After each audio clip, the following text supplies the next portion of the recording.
much younger, and they call me OG.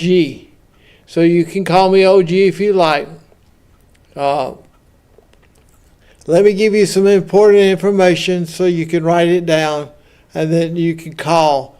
Call area code 662-837-9088.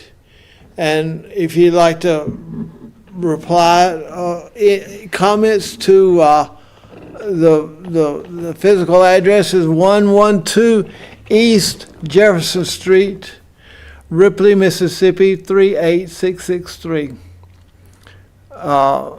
The email is rctv19@gmail.com.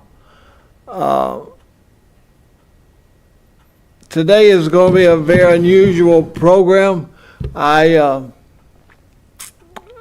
tried to get some people to come and talk about this topic, but I couldn't get anybody, so I did as much research as I could, and I hope this is a blessing to you.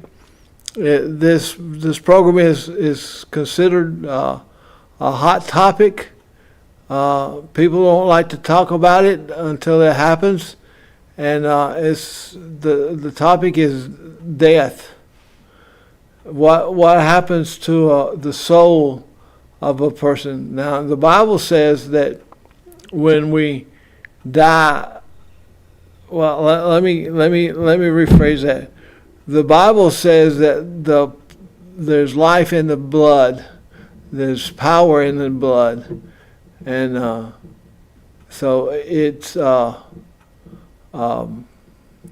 important to know the embalming part of someone is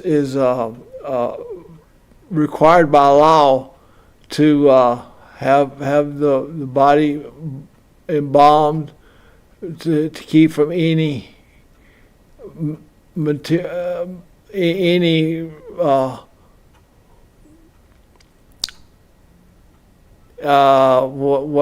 would you call it?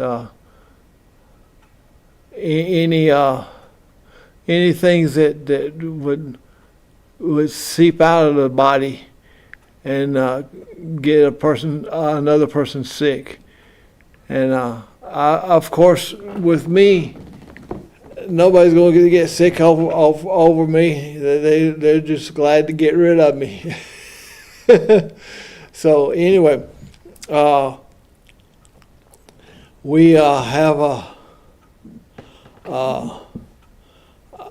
I want to tell you that I've written it down now. Whether they find it once I die is going to be another story. In my house is so messed up, especially my bedroom is junky, and that I'm normally not that kind of a person that lives in junk. I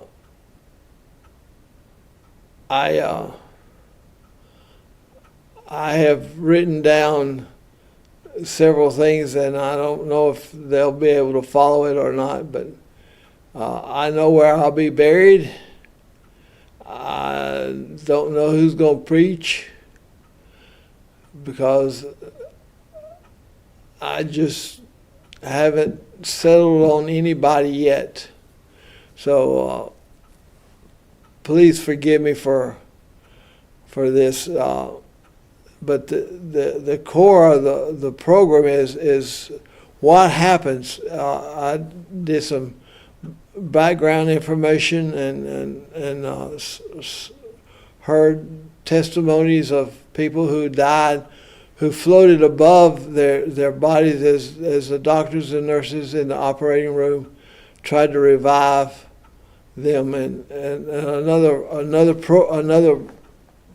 thing that you could do is go to your local Christian bookstore and ask for 44 hours in heaven. the guy tells about his, and it was a fascinating book to me. I just think that everybody should be prepared for whatever is inevitable to happen. But there's certain things that happens in the spirit world that we have no idea what the outcome is going to be, and so the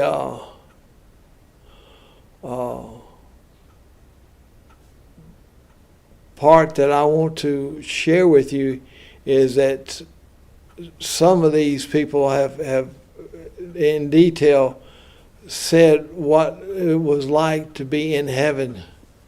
And it's a glorious place, glorious.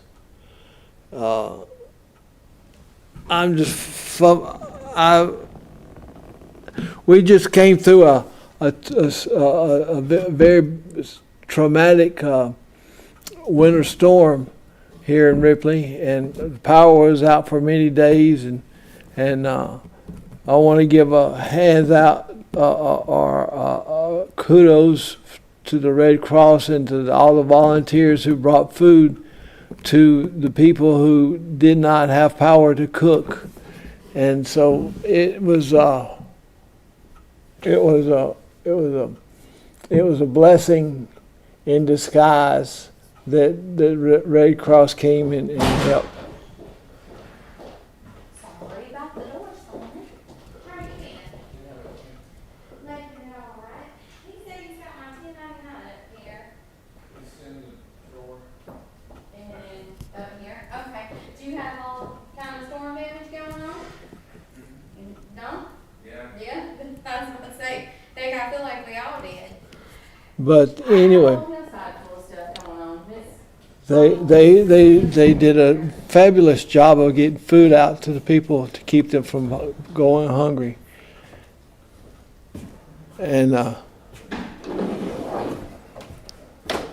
so anyway, we have a wonderful group of people that was helping out, carrying food in their vehicles to people who couldn't get out. And the roads weren't that bad in certain places, but other places it was terrible.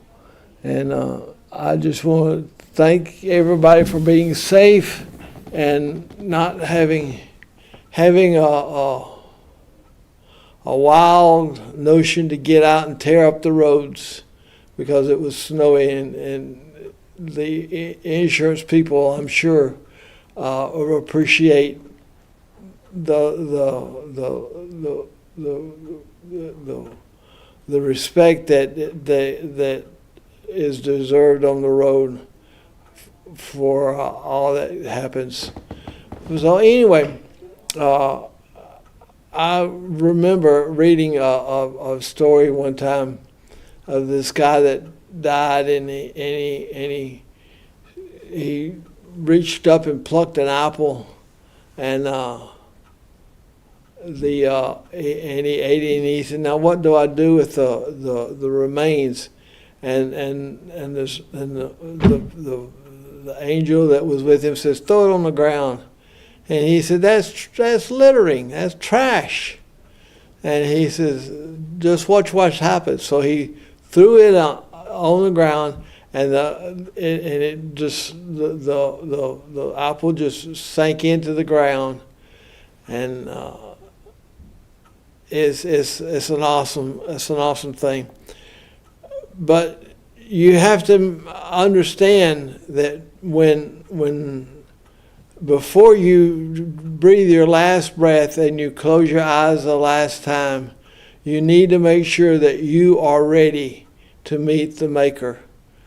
You need to be ready to meet God, because you won't get any other chance here on this earth. and that's what counts is what you do here on earth to get the ability to stay in heaven. I've got some problems in my life that I've been fighting with and trying to get over and asking God to help me. And one day I had a dream that I dreamed that it was a traumatic experience that I will, and it helped me. It really helped me. God gave me a vision that superseded any expectation, and it was this. It was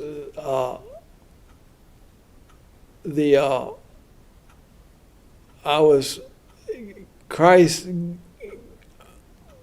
in my dream or the vision. He laid down and I had the hammer, and I was ready to strike the nail. And he said, "You're really going to do this again to me?" And it just broke me. And I have that helped me get over the problems that I had facing me with the ability. Tony?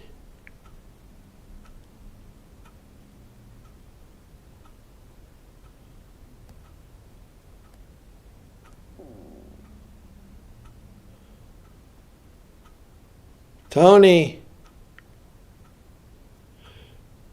Need to pause this. I've lost my train of thought, which is not hard to do.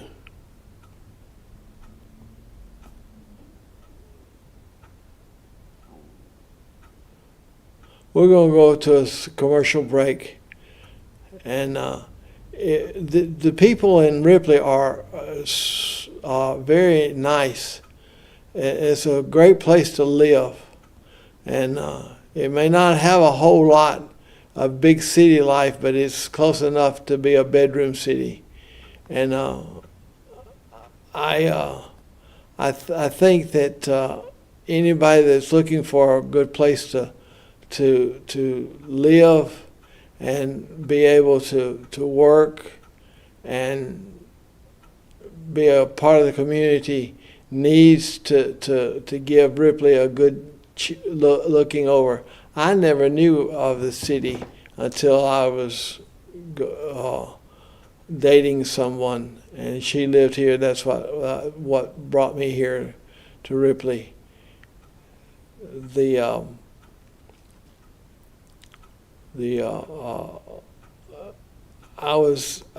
My wife loves ice cream, and she likes to go to Burger King to get the ice cream cone.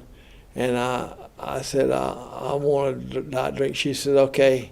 And she started counting her loose change, and she said, how much was it? And I said, it was like $3 or something.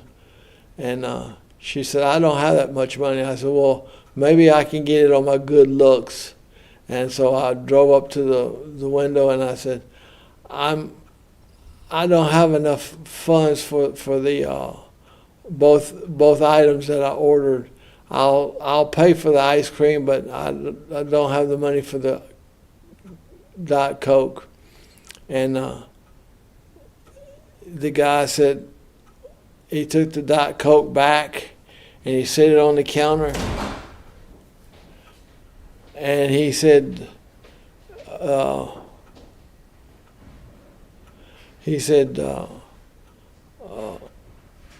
as I was fixing to drive off, he said, here, take this. And he gave me the Diet Coke.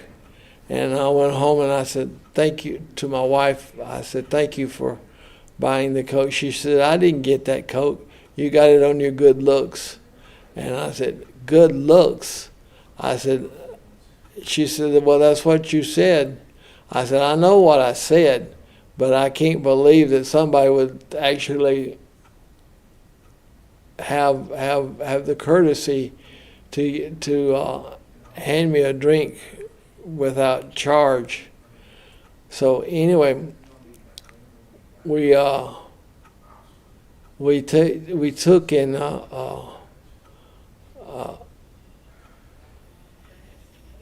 the city was paralyzed for a couple of days with the snow and the melting and ice. It was coming down off our roof, and our roof does not have gutters, and the lay of the land is a slope where the water has dripped off over the years, and I took a screwdriver and a hammer and tried to chisel it out, and it was just, if it wasn't for my wife's daughter, I'm married twice, but she came and she says, y'all need to get yourself in my van, in my vehicle. I'm carrying you to my house. Y'all can't stay here tonight because it's going to get too cold. And actually, it was brutally cold. I had to put 2 pairs of socks on, and I was still shaking in my boots. So anyway, the people just extended their helping hand out, and it was something that I hope I never have to go through again. It's turned out to be pretty up here in the upper state of Mississippi, near Tennessee, but it's really a great city to live in, and of course every city's got its problems, but I don't know of any problems that I've encountered to have misgivings of saying it's a great city. Now the politicians, I don't trust them. They'll just say whatever they want to say to get you out of their face. So anyway,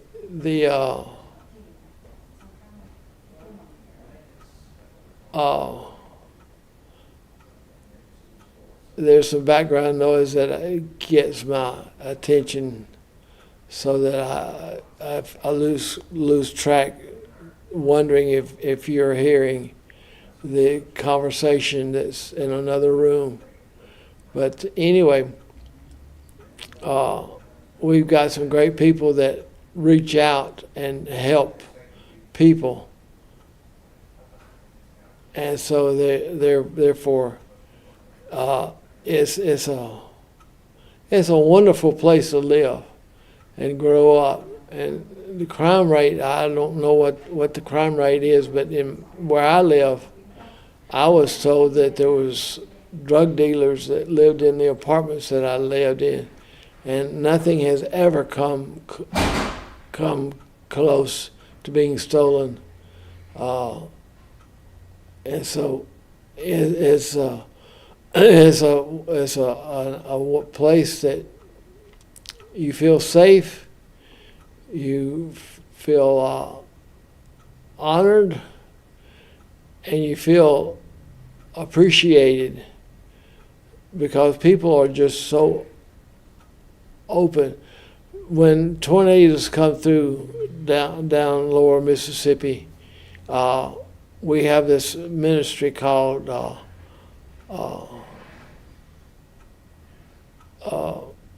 and a friend of mine is got it. He goes to Walmart, and we set up, and people come out and donate water and canned goods and can openers and things of that nature, and they take it to the places that are hit, devastated, and people just, out of the abundance of their hearts, just open up. I mean, just open up. I cannot believe the generosity of the people here in Ripley. And we were truly blessed to have people in our neighborhoods that are like that. We're going to go to a commercial break, and we'll be right back.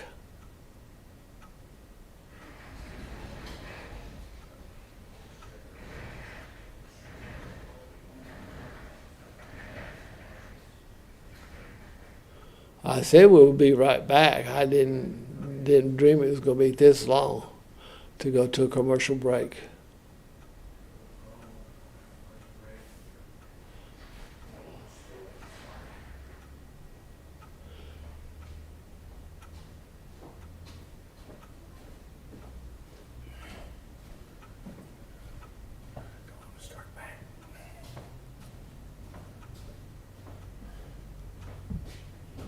So anyway,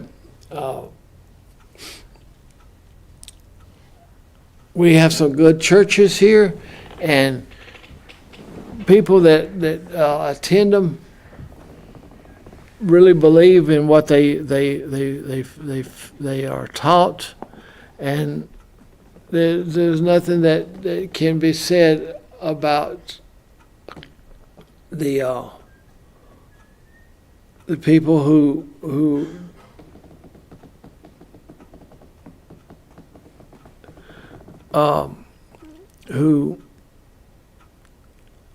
have, let's see if I can find it in my phone. There was something I was going to say.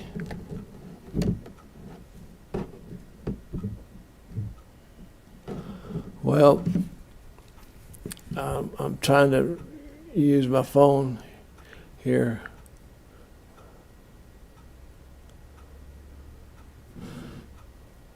I am so technically stupid, it's unbelievable. I know how to use it, but I just don't use it enough to feel very confident.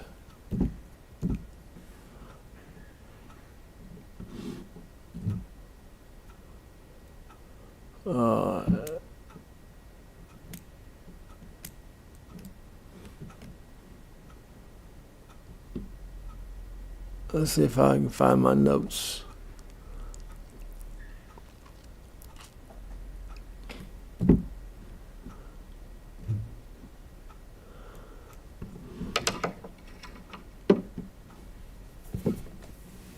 Boy, this is a flop.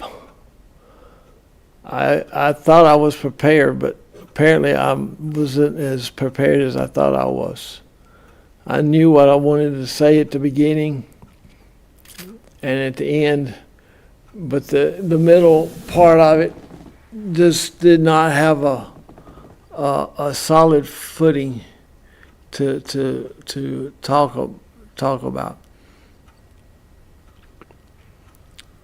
And so anyway, we got some great people here in this community, and they love and give sacrificially to help anybody that needs help. As long as you need help, there's a thing of not having if you're a bum or if you're lazy, don't expect free gratis handout forever. They'll soon find you out. And so anyway,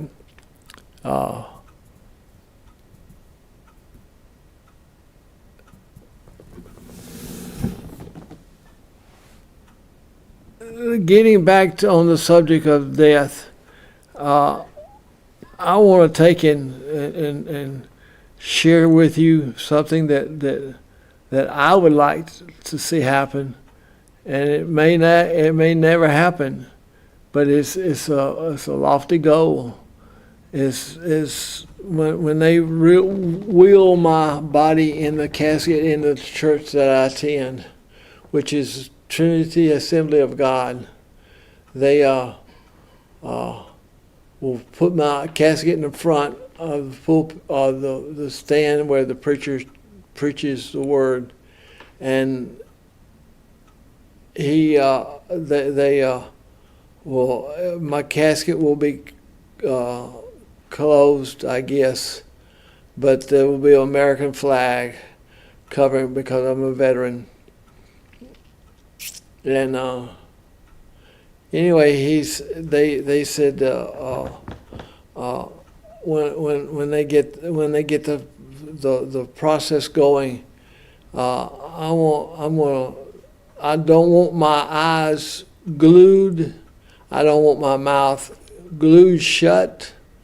I want to be as natural as possible without being embalmed, because I want to keep the blood in the body, because that's where the power is.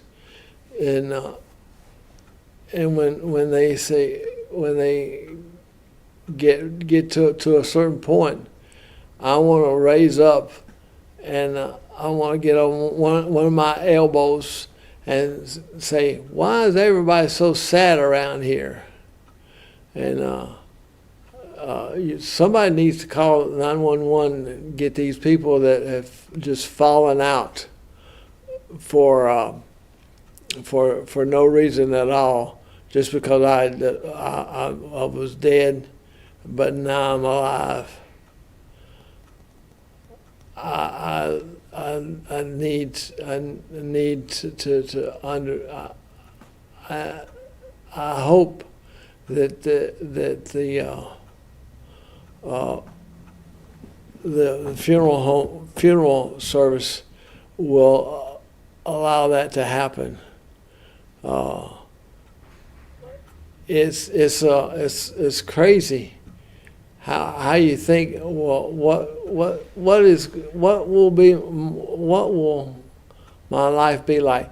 Well, when you can't, when you're are passed away, you taken you pass away, you just have no more communication with the outside world. Your soul will be in heaven or in hell, according to what the scripture says. And a person that was at a church that I attended once, I called and said something to the lady that I was wanting to speak with, and she said, my brother-in-law passed away this morning, and so we're in a state of mourning right now. And I apologize. I said, "What was he, a Christian?" She said he was a good man. Well, at the service, the casket was open, and there was a can of alcoholic beer in one hand, and he was in overalls, and he had a pack of cigarettes in his overalls, in his bib, right there in the middle, and it wasn't a very good representation of what a good person is. A good person in a community where people know each other, know him who he was, and that maybe he was that kind of a person that drank and smoked and didn't take care of his body like he should have. But there's things that we don't ever think about, the longevity of it. So I need to take we need to go to another commercial break. Please remember to text 837-9800. I think that's what it says here on my paper. No, 9088. And if you want to write, it's the U.S. Post Office. Address is 112 East Jefferson Street. rctv19@gmail.com. And I will greatly appreciate all the people who write and say that they appreciate or they didn't appreciate the program. I was talking to my son. He's got cerebral palsy, and the doctor said when he was born, if he lived, he'd be a little bit better than a vegetable. Well, he's 47, and he lives in a group home, and I said, I'll send you a link to the program so your friends can see what such an ugly father you got. And he said, Dad, they won't say that. And I said, they may not say it, but they'll think it. So from this point on, I'm going to close it out and say I appreciate everyone that watches, and if you got any suggestions, write them, and I will research it, and we will try our best to bring your request to fruition. I think that's the right word.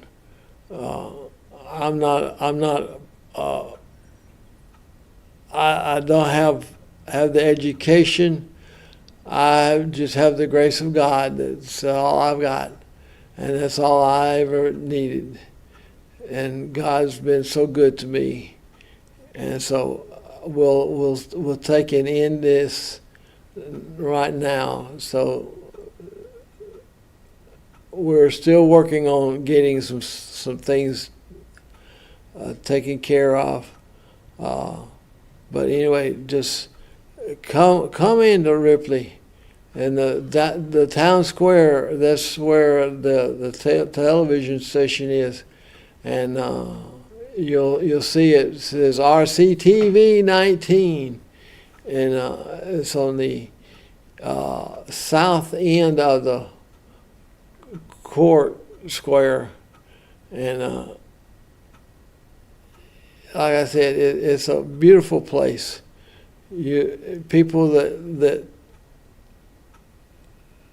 live here love it. It's not perfect.